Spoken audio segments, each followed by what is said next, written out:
this columnist slash journalist slash troublemaker, Brett Manier, I believe is his name. He's from Kamloops, British Columbia in Canada, for those that do not know. He's got apparently he's on radio, almost has 4,000 Twitter followers, and pretty outspoken and pretty on far one side of the aisle for politics. This is not a political video, as I'm not a political guy, but he apparently was going to this place to try to, like, I don't know, it was something for Reed Hamer-Jackson, who is the mayor of Kamloops, who's been a controversial mayor, if you will.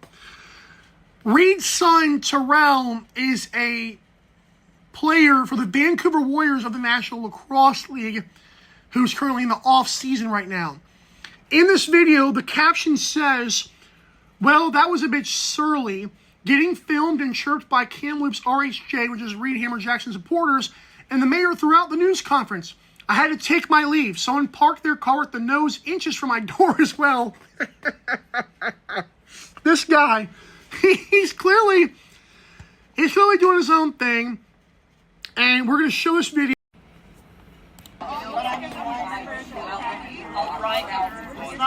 Are you shaking?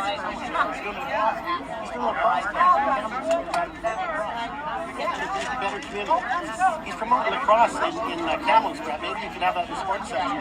So many. He likes my face.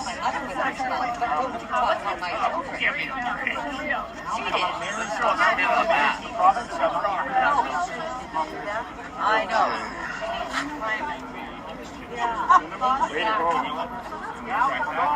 Thanks for listening.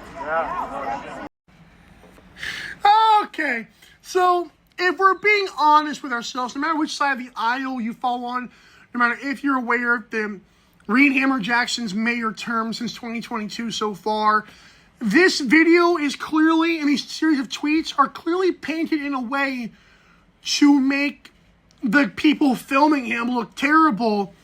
And then Brett Manier goes on the following tangent in the next tweet. He says, "I'm told the guy in white that was filming me off and on throughout the news conference is the mayor's son," which is Tyrell Hamer-Jackson, the NLL player.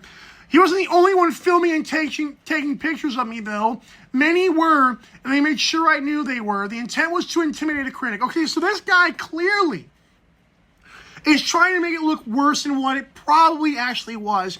The part that we got on video of this guy's own video, again, all credit to his video, is him literally, you literally see Tyrell Hamer-Jackson point his camera away. Like, he doesn't care about this weirdo. And I'm of the mindset that any NLL publicity for these players makes them more public figures. I'm not saying any publicity is good publicity, but any publicity is still publicity in itself, and it could lead to them getting paid. And it goes to the bigger picture of the NLL. But I think if an NBA player or an NFL player, even an NHL player maybe, was in a similar situation, I think ESPN and everybody else would be all over it. The league journalists would be all over it, and yet the NLL was nowhere to be found. The NLL people are scared of this kind of information, and again, as you can see from what I'm saying, nothing was bad. People in the comments thought this guy was weird. There was a few people that tried to at the Vancouver Warriors as if that meant anything. The Vancouver Warriors probably did not care. But it's very, very weird how the NLL journalists avoid it. It really makes me sick, because I know you guys probably have contractual obligations where you can't do certain stuff. But come on, man. Like, the NBA, NFL, and NHL would not care. They would not care. It'd be a 5-minute news story throughout the day, and it would be brushed aside as a no big deal, and we'd move on. It wouldn't hurt the league or hurt the players associated with. It's got to stop. I just thought this was an interesting thing. I'm mad I found out about 16 days later. What are your thoughts? Is Tyrell Hamer-Jackson in the right or the wrong? Should this even matter? Like, should we as NLL fans be made aware of just little stories like this of their own stinking players? I think we should. It creates more visibility in conversations about the league itself, and that, to me, is better for getting people paid.